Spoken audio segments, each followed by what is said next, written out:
Things were getting so desperate for Tottenham against Brighton that, as the minutes ticked by with the score 0-0, Vincent Janssen was brought on for his first appearance since August 2017.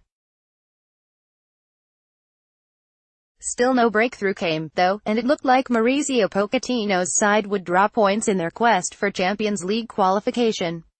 But then Christian Eriksen took charge. Tottenham's most valuable player, not their best but their most irreplaceable, collected the ball with 88 minutes of superb rearguard defending from relegation-threatened Brighton on the clock and fizzed a no-doubter beyond Matt Ryan and into the bottom corner.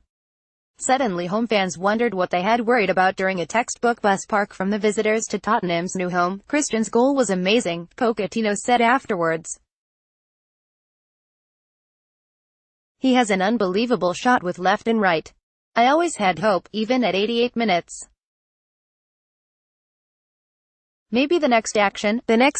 Harry Kane is Tottenham's top man and most reliable source of goals. Son Heung-min has probably played the best this season. Toby Alderweireld and Jan Vertonghen are still somehow underrated and Harry Winks' importance has been emphasized by his absence, but Eriksen is most important. Pochettino does not have anyone else who can do what the 27-year-old does. Barely any manager does, in truth. Most of the time Eriksen is a subtle playmaker, who tries to unpick an opposition defense, but as he showed on Tuesday he can also punch a hole in one. Games such as this, when he emphasizes his importance, also serve as a reminder of the ticking clock that is Eriksen's contract. His current deal runs out in just over a year, so now is about the time when people start panicking as the day gets nearer that he could theoretically leave for nothing. The timing for him and for the club might be different to other players, Pochettino said when asked about Eriksen's negotiations. I hope and I wish he can be with us for the future. We are so open to talk, but there is plenty of time at the end of the season. Perhaps those talks will be easier if Spurs know they will be playing in the Champions League next season and the signs are good. As well as remaining in this season's competition, this was the club's fourth straight win, without conceding a goal into the bargain, to begin life at their gleaming, cacophonous new stadium. Premier League sprint to the finish, title race, Champions League chase, relegation battles. Two of their three remaining league fixtures are at home, and after a weekend that saw the other three candidates for the two available top four spots, Arsenal, Chelsea and Manchester United, show few signs they could take their chance, these 3 points were even more valuable. Tottenham are 4 points clear of fifth-placed Arsenal. But it was far from easy against opponents that made defending their focus. Off the back of two wearying visits to Manchester City, Tottenham faced a different type of challenge.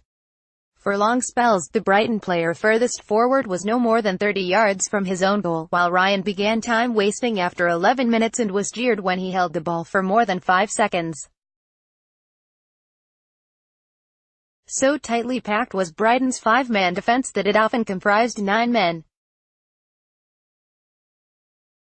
Tottenham's attacking threat was limited to long shots and crosses to Fernando Llorente who, inevitably, had 3 centre-backs marking him. Even when they did punch through, they were denied. Lewis Dunk and Shane Duffy both cleared off the line at full stretch and Toby Alderweireld hit the post. Tottenham's brightest moment for a long time looked to have come on the big screen before kickoff, when highlights of that still faintly unbelievable Champions League second leg versus Man City were played. Some 28 shots followed amid mounting frustration, before Eriksen broke through with the 29th.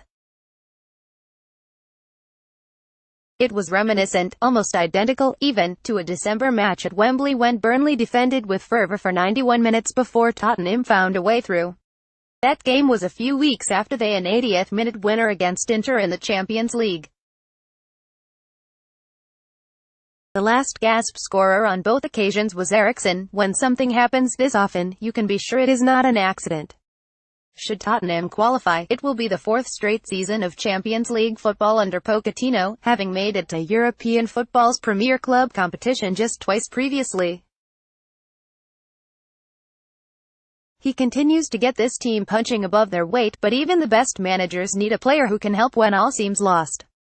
Pochettino has Eriksen. While that remains the case, he will always have hope.